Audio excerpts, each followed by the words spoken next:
The word accelerator has become a buzzword. What really is an accelerator? And is it something that your community or the city that you live in should have? Well, we're going to find out next. It's episode 62 of the 1004 show. We chatted up with Andrew Ackerman of DreamIt Ventures. You guys can learn about them at dreamit.com. We talk about what an accelerator is, how DreamIt has evolved from the accelerator and what they are now, and how a community like yours could implement an accelerator in their backyard. It's a lot of fun, and I hope you guys enjoy it. Check out Andrew Ackerman and this edition of the 1004 show. It's episode 62, DreamIt Ventures, Andrew Ackerman. At a very high level, we're the third oldest accelerator in the world. On day one, God created Y Combinator. On day two, Techstars. And day three, DreamIt. And that day three was somewhere in 2008. So, an accelerator, I think, at one point was very different than where it is now. In 08, what was an accelerator to you guys? Sure. So first of all, I joined a little after that, but in 08, it was a bunch of guys just trying to figure it out. I mean, if people are honest about it, that's exactly what it was. You have to remember the world there, that was pre-AngelList. So in many cases, accelerators were created by angels who thought it'd be a great way to plant a flag on a hill and attract good deals to them. Otherwise, it was kind of hard to get good deals. So there were three exited entrepreneurs based out of Philly: David Bookspan, Mike Levinson, and Steve Welsh. The first two of them are still in Philly. Steve Welsh is now out in Austin. They got together and they started DreamIt. And I think like all accelerators, it got started with the three of them talking to a few of their friends and saying, hey, let's give this a shot, pool their money, run a group of, plus or minus 10 companies. I said, wow, that worked pretty well. Let's do that again. They did it a couple of times, and by the time they'd done it 4 or 5 times, they said, we're on to something. Let's actually, make a real organization out of this, and let's kind of work on our process and raise a fund, et cetera, et cetera. What is it about cohorts that seem to work so well? You mean as opposed to do it one-off? Yeah. So, like, you said 10 companies, having them all come in as a cohort instead of doing, like investing one company here, one company there. Because it seems like there's something really special about cohorts and accelerators where that's maybe that special sauce. So there are a couple pieces to it, right? And the different pieces work in different ways depending on what type of groups you're doing, whether they're industry aligned, not industry aligned, whether they're pre-seed or post-seed. But the things that are kind of universal to it all, from the startup side, there is the pressure of a deadline. Like nothing focuses the mind like use it or lose it. So whether you're a pre-seed program and you're doing demo day and that's your chance to get in front of a bunch of companies, or if you're post-seed like we are now, and we don't do demo day anymore, we do an investor roadshow, but that's an equivalent opportunity, or the customer immersions, which we do. It's all a sense that the clock is ticking, and if you want to get the most out of what you can get in DreamIt, it becomes a priority. So you start sprinting again rather than maybe just chugging along the way you might have if you've already raised, say, a seed round and you're kind of on your way. So that sense of urgency is number one. On the flip side, for the investors, it's just far more efficient on their part, right? They can focus on a bunch of things at once. It's not dribs and drabs. You can actually focus on bringing these companies to a certain point and making a go no go decision in a regular piece in a normal period of time. And then there are other things that kick in depending on what kind of program you have. So if you are industry aligned, and DreamIt now is, we used to be generalist, but now we're focused on three verticals: urban tech, which I'm running right now; ed tech, which I also run, just not right now; and health, which we've been doing we've done dedicated health program continuously since 2013. When you're doing a bunch of industry programs together, same industry, cohort of the same industry, you get a lot of synergies there. And whether it's around introductions to potential customers or introductions to potential startups, you have a regular point on their innovation calendar where they know twice a year, every year, they're going to get anywhere between 3 and 10 companies that are relevant to them. By the way, I say 3 to 10 because in all these verticals there are subgroups. So in health, you have payers and providers, hospitals and insurers. In ed tech, you've got K-12 and higher ed and corporate learning. In urban tech, you've got construction, real estate, architects, property managers, and so on. So, if you have a cohort of plus or minus 10 companies, depending on the composition, you may have more or fewer that are relevant to a specific partner. But the importance is, uh, it's not like if you're a generalist where you might have one company that's relevant to them and then they don't hear from you for another 18 months, right? So there is a synergy to having all these companies coming through at the same time, and they're all ready to go to a client. And then that client, it's very different when they have 4 or 5, 8 companies coming to them, all of whom are heavily vetted, all of whom are ready to partner, versus when they're coming in dribs and drabs. And then the last piece, which is not to be underestimated, is the being in a group of your peers if you're a startup. Just knowing that the guy next to you, either physically or virtually, is going through exactly what you're going through, is struggling with the same things, and in many cases has skills that that could help you quite a bit. I used to come back when we were a Precede program. I used to tell the guys to look around them. The most useful person to their startup may be sitting, one desk over. Hey, it's incredibly true. Do you find that when you weren't general and you actually had those sectors, whether it's urban tech, ed tech, or health, that the different layers that are necessary in there, so the investors, the mentors, the different businesses in there, it was easier for you to continually get kind of growth rather than being general? Because I think a lot of times people, their communities that they're in have to be general, and so they don't see the success. So did you guys kind of make a conscious decision to move towards that because you would see all these people moving in a more formed way, or what was kind of the thought process Yeah, there? no, so we absolutely did. So there's a longer version of this and the shorter version of this. The shorter version, I'm always biased towards the shorter versions, is that what I was talking about before, that that customer introduction or that business development feature just works much better that way. Again, if I have one fintech company and I have a friend at Santander and I make that intro, and then he doesn't hear from me for 18 months, like, that's one thing. If every 6 months I'm going down to um, to Tampa, to the group of developers and architects and engineers who are all working on on the redevelopment program down there, like every 6 months, Skanska or Suffolk, they're seeing a whole bunch of startups that are relevant to them. So it becomes a part of their program. Plus, for me personally, if I had 12 companies in 12 different industries, I need to make 12 different sets of phone calls. There's no synergy between the two of them. So it's a lot more work if you're a generalist to try to do even remotely that amount of customer introductions. Sure. Accelerators in 2008 to now it's 2017. They've changed a lot. Where do you think they? I mean, does it even matter that there's a tag on it that says accelerator? I mean, because you have evolved, you'll probably continue to evolve. Do you guys even use that word anymore? So we do, but it's largely in the absence of anything else to use, right? So accelerators, incubators, labs, skunk works, innovation hubs, studios, those words all mean different things to different people. So the stereotypical one, which is still the model that's probably most generally in use, is it's a pre-seed program. It's 3 months plus or minus. Usually the teams come in with no revenue. Maybe they have a minimum viable product, maybe they don't, and they spend 3 months in office, with 8 or 9 other companies just like them, working on their business. There's pizza and speakers, and then at the end there's a demo day, and they try to raise a seed round. That's probably the predominant model, and it's familiar because that's basically the model that Techstars and DreamIt pioneered. It's a very hands-on model. Y Combinator always had something a little different.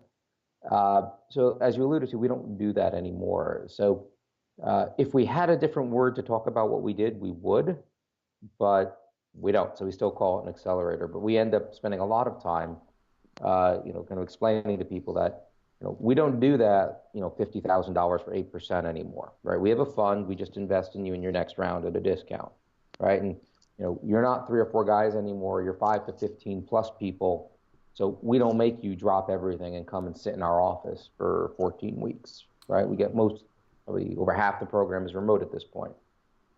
So we end up going point by point, and that's largely because we need to kind of rip out the preconceptions that come with, what the word accelerator means.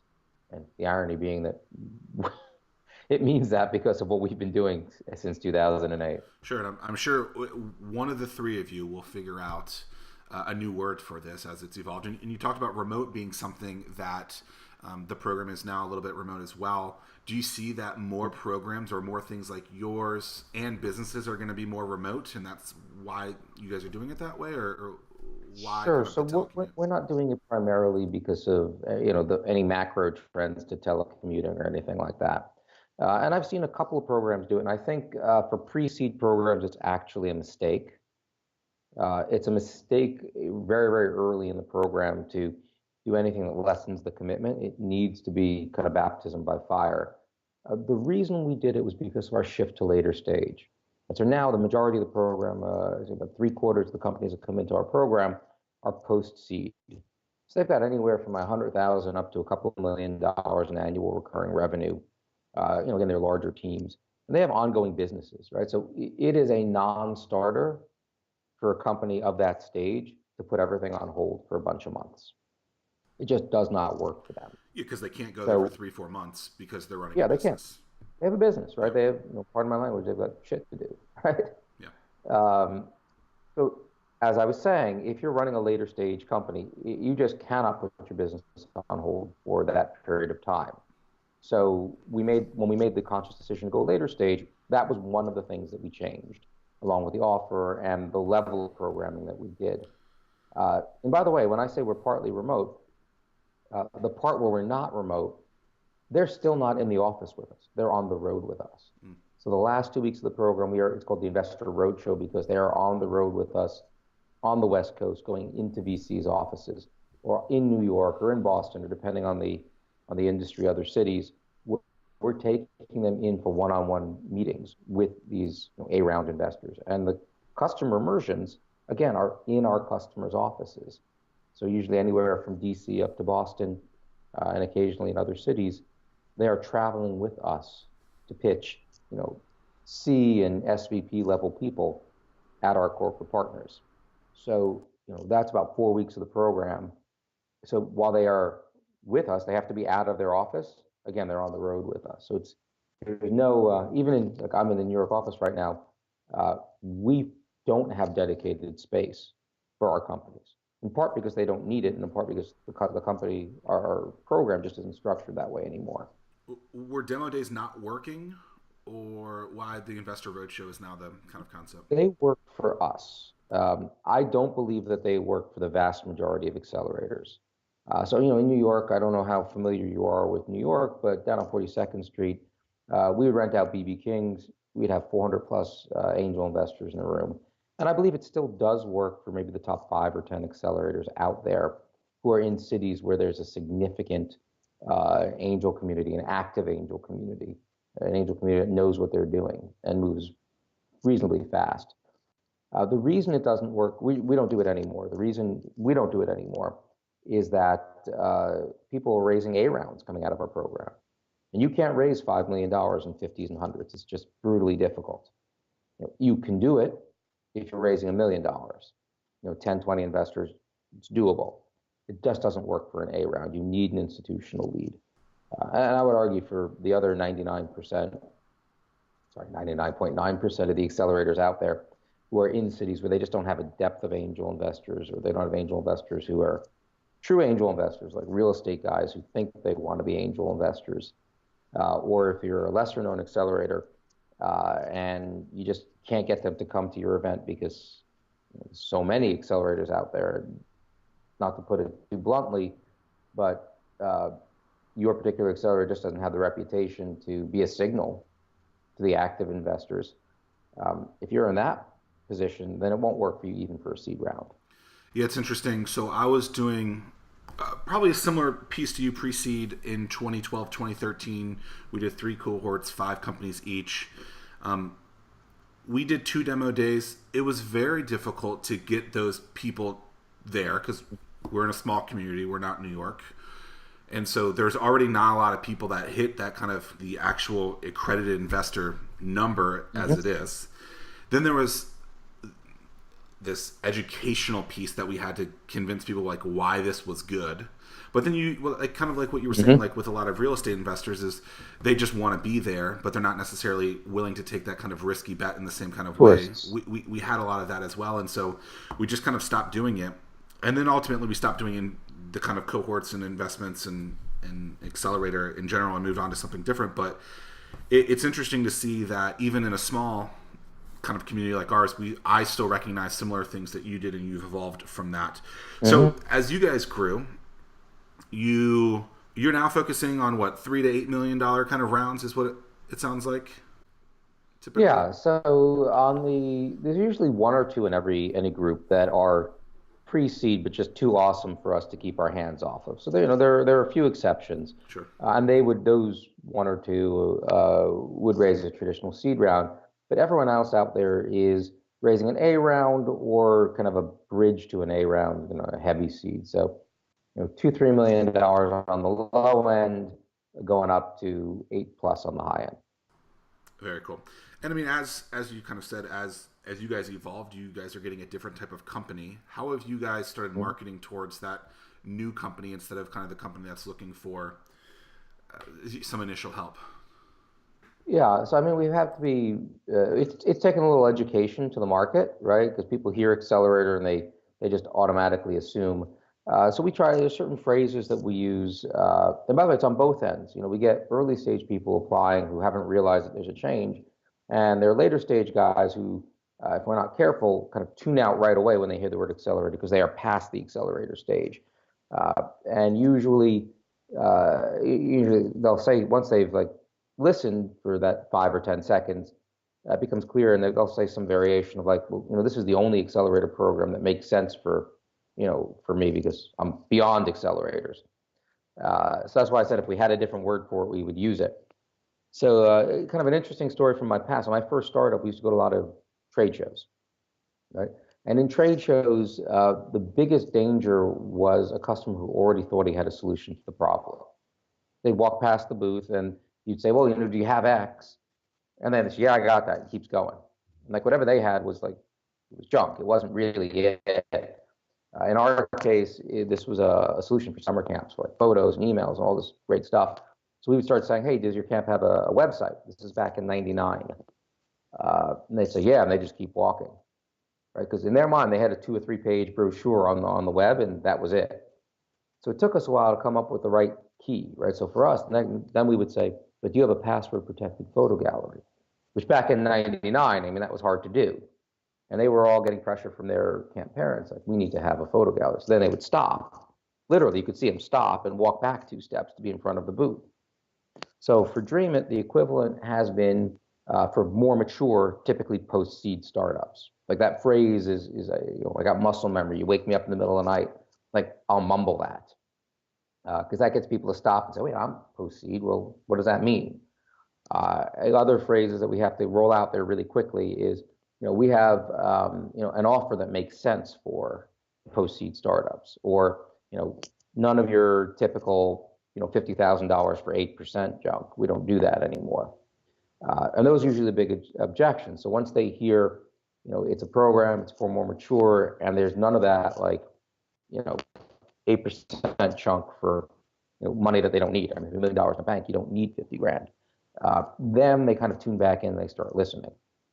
And then we end up talking about the customer immersion process, which, to my understanding, is unique to DreamIt. The way we've done it, or there may be some people starting to do things that are somewhat similar, but it was certainly one that we pioneered because we have, unlike Techstars, which tends to be a turnkey solution for a single customer, we're non-exclusive that way. So we generally have a universe of customers who we bring our startups into. And depending on the level of involvement, we don't even charge for it. As far as we're concerned, the more customers we can put our companies in front of, the more valuable our investment in them becomes. So this 2 week period where we were taking them into, 12, 16 plus customers where they've got, senior people who are trying to make the decision, am I going to spend the next like 3 months of, my life digging deep into these companies and fast tracking them? Like that is a process that I have not seen any other accelerators going through, and that is particularly appealing to the kind of startups who believe that they are beyond that product market fit and they're ready to scale. Interesting. I was at a So start. once I get past these, sorry, go on. I was at a startup weekend this past weekend, and a lot of times people would come with ideas, and they haven't talked to anyone. And one thing that I stressed over and over and over again, I was a judge. I said, I don't care that you pitch something tonight. I want you to not build that. I want you to actually get in front of people and prove to yourself that this is what they want, because people are like, oh, I want to build this app. I'm like, well, do you know that an app is what they really want? Because you don't even really know the solution. And so oftentimes I think people build this thing, spend hundreds of thousands of dollars getting something built, and then they put it in someone's hands and they're like, this isn't what I want. When all they had to do was, pick up the phone and say, hey, let's talk. And so how do you... Don't just do something, stand there. Yeah, but I think people are afraid because they think that the internet will allow them to just build them millions when they don't realize that people actually have to work. So in your customer immersion process, in your putting them into the 12, 16 businesses, they are actually potentially selling them a product that they want at that point, or are they still doing a lot of customer discovery? How is that kind of... No, if we've picked properly, they're beyond that. So you raise a very good point. So, their early stage founders, one of the rookie errors are like, not talking to customers, possibly paired with the, I'm afraid they're going to steal my idea, which is absolute BS. If that's a real danger, then you don't have an idea worth stealing. So a lot of the talks I give towards early stage guys is based around getting customer feedback early. Presentation is probably the second or third most demanded talk that I personally give. And I'll say, what's the right time to talk to a customer? When you have an idea that you can describe concisely, mock-ups, an MVP or a working product, and depending on the audience, usually only 25 or 30% of them get the right answer, which is as soon as you can describe it concisely. So, but since our guys are generally post-seed and they're post-revenue, they're already out there selling to people, and I can see from their traction usually that they're beyond that stage. Right now, maybe they did it the right way by talking to 50, 100 customers before building anything, or maybe they did it the wrong way. They built something and then they showed up in front of customers. The customers like, that's not what I want, and they had to rebuild it. It varies, but at least by the time that we're dealing with them, with the kind of program we run now, they figured that out, either the fast way or the slow way. It's one of the things that they can do while talking with these customers is learn maybe even more specific keywords that they use, so then they can leverage that and take that back and maybe use it in a more mass kind of way. Or do a lot of your customers have to have these one-on-one conversations to acquire, so it doesn't even matter if they're trying to be like B2C from the acquisition style? Got it. So, we skew very heavily B2B these days. Yeah. The nature of the program, the kind of program that we do. Sometimes it's B2B2C or channel partnerships, and that also works pretty well, especially in the companies that are kind of marketplaces. So half of the marketplace is probably B2B, and the other half is B2C. So, but primarily we're B2B. The beauty of these customer immersions is that it skips all the BS that until you can get to the right person at the right level to actually focus on what you're doing. It can shave off months and months on it. And just to give you one example, when we did our customer immersions with Blackboard, the largest learning management system in the world, a company went in there, came out 14 weeks later with a signed contract worth $1.6 million. This was a company coming in with $750,000 annual recurring revenues. This was game changing. We had another company go in, and also within a very short period of time, they had a deal for Blackboard to promote their service on the portal that students saw. So even though no money changed hands, like they were a marketplace between student on-campus brand ambassadors and the Fortune 500 companies that wanted to hire them, immediately the supply of ambassadors was solved in one stroke. but these are things that would have taken them 9 months to a year to get otherwise. So, to answer your question a little bit more precisely, do they learn how to communicate in general more concisely and more effectively? Absolutely. But they get that as part of our training leading up to the customer immersion. Like if you're a real estate startup and you can sell Silverstein Properties, one of the big real estate companies in New York, big developers, then if you're effective at that, you can probably sell to Rudin, right? And LeFrak and Sure. Berman, right? So if you're effective at selling, you're going to be effective at selling overall. Is getting your companies in front of these other businesses and industries why they should apply? What have you guys found is like the biggest thing that a business will receive by being a part of the DreamIt brand, the DreamIt Sure. community? So in general, any accelerator wants to offer some combination of these four C's. I used to be a consultant, so it all has to start with the same letter, right? Customers, capital, coaching, and community. Whatever the accelerator calls these things. Those are the four values or valuables that an accelerator can provide. So I personally we hit all of them, but I prioritize the customers because if you have customers, you're gonna get the capital, right? And if you don't have customers, good luck trying to raise money, especially at the phase that we're at. I mean, you can't sell the dream anymore. So, that's probably the biggest selling point, especially. And again, it comes down to which stage are you coming at, what industries are you coming at, and what's going to resonate some more. And that tends to resonate the most. The introduction to the A round VCs also resonates because a lot of these guys, they raise their seed rounds with angels. Raising an A round and bringing in an institutional fund, especially one that can, stay with them until like their C, D round and beyond, that's a big, big win. On the coaching side, we have a lot of guys that come in, I'll be totally honest. They're like, well, I went through this accelerator program in the past and it was okay. And I think my business is in good shape. So coaching is fine, but I really want those customers and the capital. And they usually come to me somewhere around week 3 and they say, you know, I didn't really know what that was until we came into this program. So it really turns out to be probably the single most valuable piece of the program. But in terms of what resonates to a company that hasn't been through it yet, the customers and the capital are the ones that they think they need the most. And then the community is one of those subtle ones where it ain't automatic, right? You have to work at it. But if you've done it right, you get this whole reinforcing, force multiplier as your alumni are helping out your existing companies, and existing companies are helping out each other. And if you are vertically oriented, when you've arrived, when you have startups introducing their fellow startups to their customers, because that are the crown jewels. Those are the crown jewels of any startup.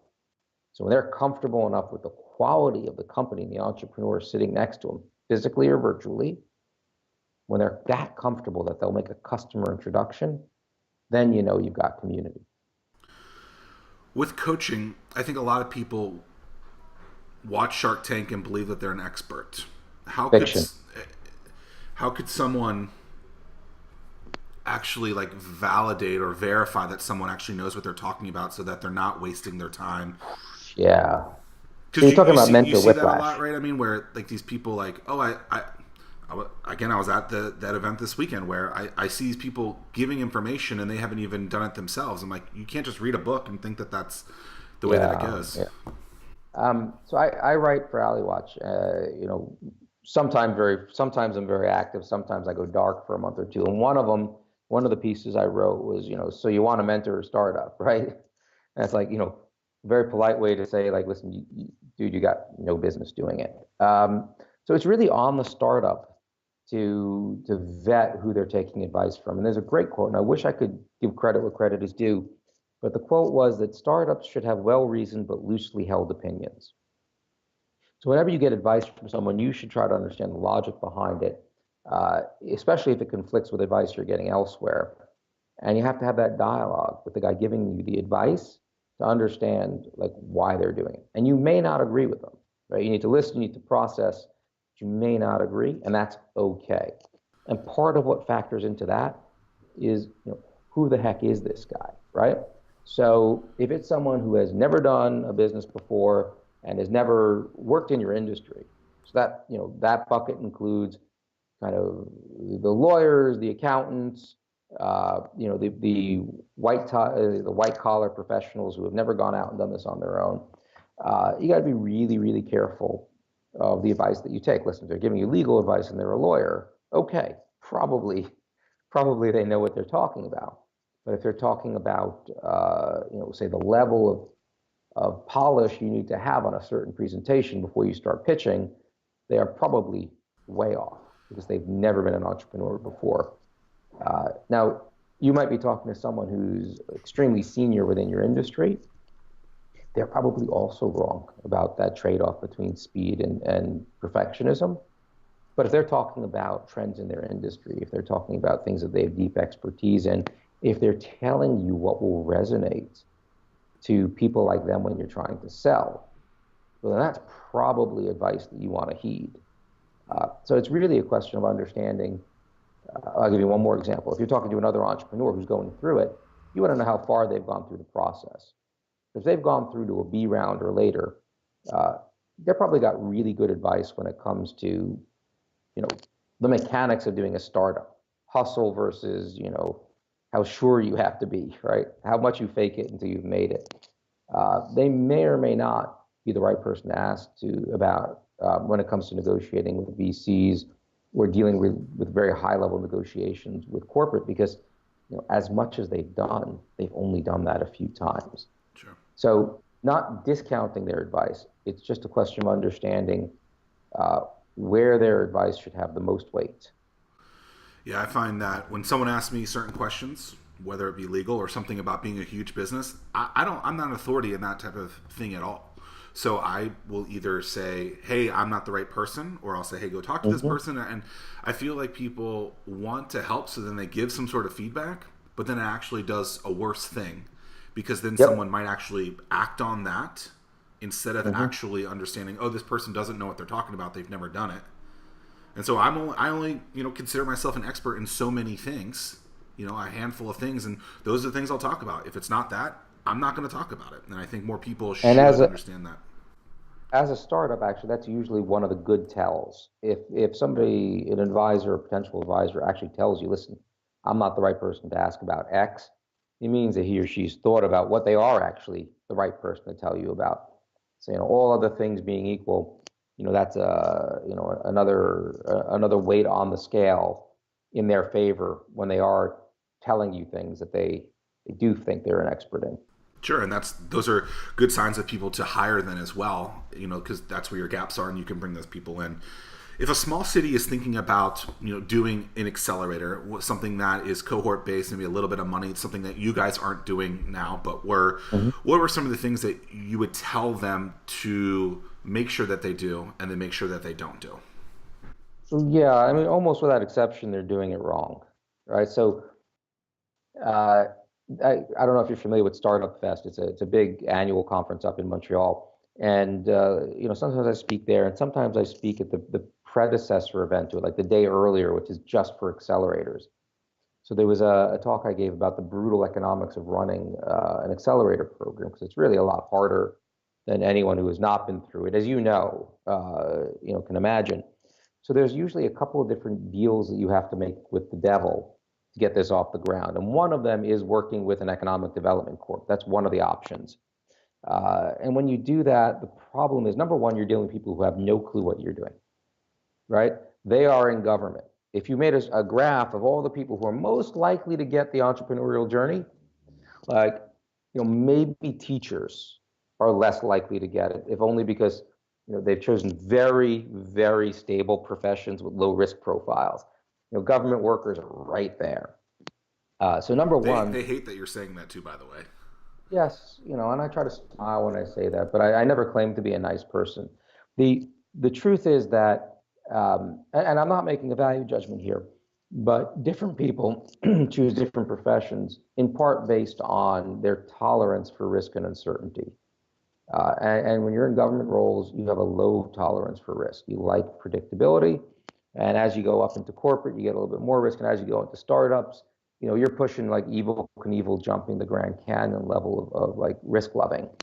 So number one, you're dealing with people who don't get what you're doing. And number two, they are aiming for the wrong things. Usually one of their success metrics is, if not the number one success metric, is number of jobs created, right? And they have what I call the Instagram problem. So Instagram, when they sold to Facebook for $1 billion, you know how many employees they had? I think 13. I think it was like 20. Yeah. Not even 13. No, but you're a lot closer than many people are. So if you are a VC and if you're an accelerator that's trying to make money on your investments, you should be. That's a huge win. $1 billion exit. If you're an economic development company, or if you're a municipal accelerator trying to like bring jobs in and create a startup ecosystem, that's not a win. Yeah. Right? Not if you're measuring it by jobs created. So then you get pressure to take exactly the kind of companies that are no good for startups. So like consultancies or dev shops or design studios where they need to hire more bodies to grow. And that's good if your goal is to increase employment, but it's the exact opposite. Like a great startup scales disproportionately to the amount of bodies they throw at something. If you look at, so I 100% agree with that. If you look at something like the metrics that SBDCs and SBAs track, it's hours with the company, jobs created, jobs saved, and then like total revenue, maybe total revenue increase, but nowhere in there profitability, return on investment to people, which I think is what people in your in accelerator worlds are really trying to do. Like you invest in a company to make more money off of it. And so you're on the 1004 show, and I felt like this is a good chance for me to give this plug because I don't always do it. And so a few years ago, I was in an economic development meeting with a bunch of people trying to help recruit businesses and help grow the southeastern Virginia area. And they said all this area needed is to basically recruit 4 large businesses with 1,000 employees each. And I said, that's really weird. What if you flip-flop that, understanding that businesses are growing differently, and tried starting or growing 1,000 businesses with 4 employees each? Because if those 4 employees can make $150,000 to $200,000 a year, it could be super, just like Instagram was, that's a huge win. It might not hit the number of the jobs thing, but that shouldn't be the metric that communities look at, especially as we're changing. And so it's if you don't have to have 2,000 employees, why should you? The business owner should be smart about that and doing that. And so where do you think the disconnect is there for them to not understand that jobs isn't the same metric that it was, 20, Yeah, 50 years ago? it's a little short-termish. And by the way, that's not a bad approach for economic development. It is a bad approach if you want to use startups as your engine for economic development. So number one, you also have to bear in mind that these are elected officials by and large. Right. So the 8 to 12 year time frame that you're dealing with when you're dealing with a startup at the kind of soil level of ideation. Yeah. I mean, that's so far in the future that they don't So know it's where about they're going to ribbon be. cuttings then? A little bit. There's a little bit of that, whether they're conscious or not. Like you can point to jobs, like you can point to hours spent, even though that's an input, not an output. So I argue that that's really just, at best a proxy for future success. And candidly, the worst proxy, right? You end up just throwing poor mentors at it, like guys who shouldn't be mentoring, just to bring that number up, and you end up being counterproductive.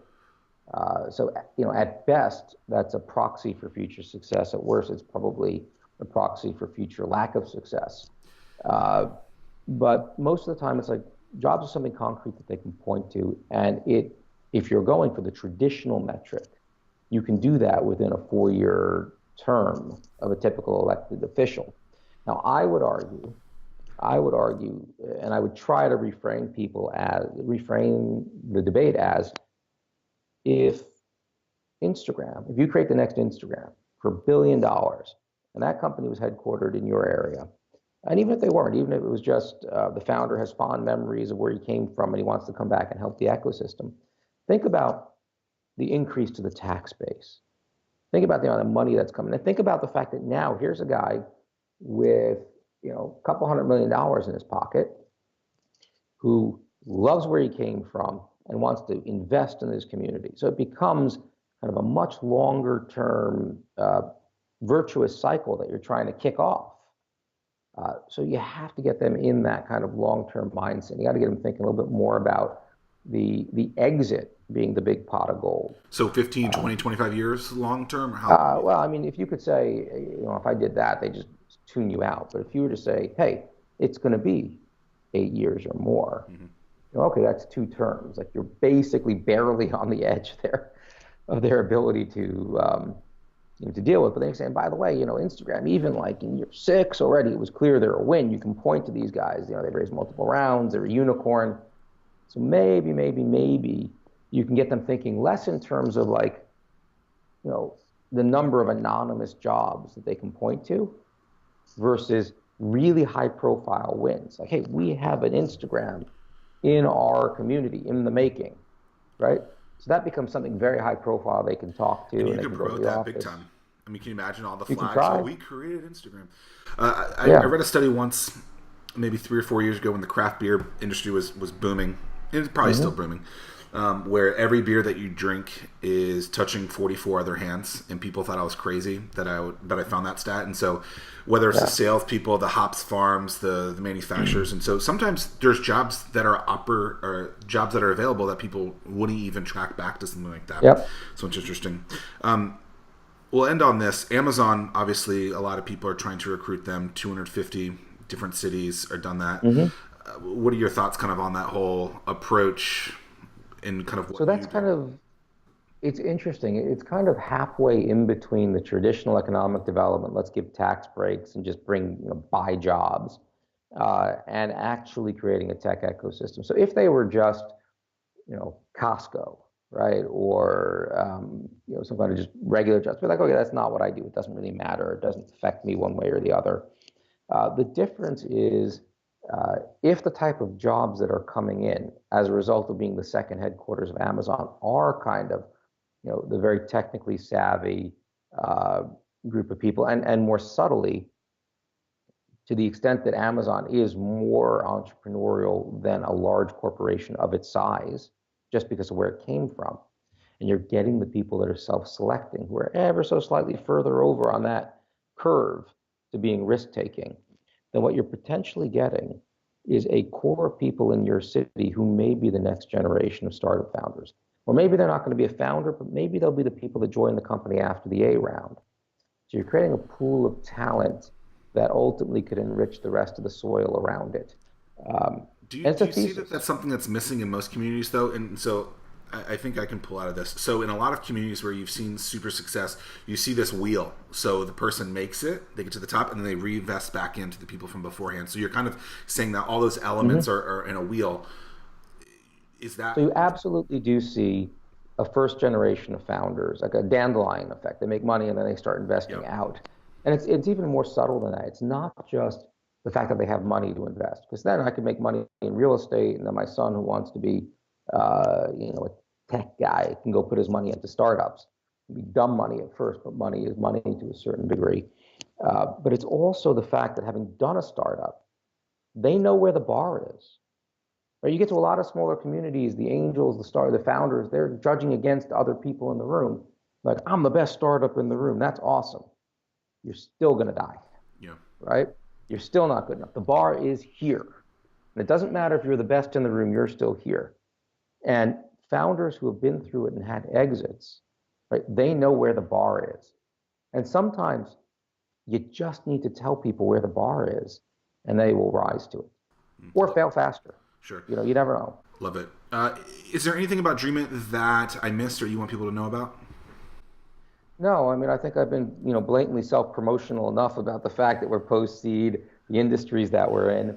The only thing I will end on is applications are actually open as of today. It's early November. Yep. We're recruiting for the cohorts that start in late March, health and urban tech. And we're doing something new for the first time. We're actually doing an early decision where I think it's pre-Thanksgiving, I believe. If you apply by that deadline, we're actually going to allocate the interview slots to some of those early applicants. And I'm doing it solely because like the last couple of weeks are brutal on me as over half the applications come in the last Sure. week right now. So I'm hoping that this will get people incentivized enough to apply a little earlier, so I can spread out the review process for myself. I love the self promotion because I actually think most companies don't promote themselves enough. And so, Mm. do you see that a lot where people are like, "Oh, I'm promoting myself a lot. I tweeted something 2 days ago." Yeah, I mean, like that was me too. I thought when I was younger, I thought like, okay, here's the line, right? I'm gonna go right up to that line, but not go over because I don't want to be that guy, right? And I have a lot of startups that are like that. And I'm like, I know the line's all the way over here, guys. Except for maybe the Israeli startups. I'm like, okay, no, you're there already. But by and large, again, if most people don't know the bar is here, and I have to tell them where the bar is, where that line is between you know, uh, being hustling versus being overly pushy. Sometimes you just need to give people permission, like, and say like, hey, you got lots of room, keep going. Yeah, I think I love the whole bar idea with that. So, Andrew, I appreciate your time. You guys can check them out at DreamIt.com. Andrew Ackerman, thank you for your time. Hey, thanks for inviting me. It was great. Absolutely.